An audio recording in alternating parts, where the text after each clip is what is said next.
خدا، با سلام به همه عزیزانی که دارن این ویدیو رو نگاه میکنن. درود میفرستم از همینجا. انشالله که همیشه موفق و مؤید باشید، سلامتون صحیح سلامت باشید. خدمت شما عرض میکنم که ما معمولا شناورهای استانبای بود که برای آفشور کار میکنه، کارهای بسیار زیادی انجام میده. ما یکی از کارامون همین خدمت شما عرض میکنم پهلگیری به چاهایی هستش که برای سری خدمات انجام بشه و ما داریم به این چاهی که در هستش به ما تنگیرش کن یه ایتی بگیر به دست شب. بله مردم بفرمایید. مردم آقاسته گرفتمش.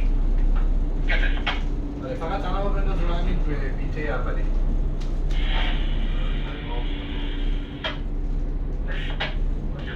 بنداز تنها بندازید. بسیار عالی. همون مثل تقریبا یه 7-8 دقیقه آزادش کنیم.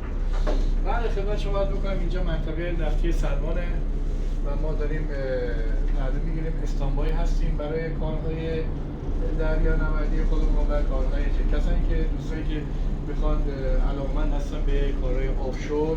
ما کار آفشور رو اینجا انجام میدیم، کارهای دریایی انجام میدیم، مسائل خدماتی رو انجام میدیم. ان شاءالله که بتونیم حداقل مطالب خوب آموزشی رو که بتونیم تا اونجایی که اجازه بده تمام کارهای ما، مسائل تجربه ما در اختیار شما. هر جا هستیم موفق و مؤید باشید. براتون آرزوی سلامتی دارم. زنده باد ایران، جاوید باد ایران.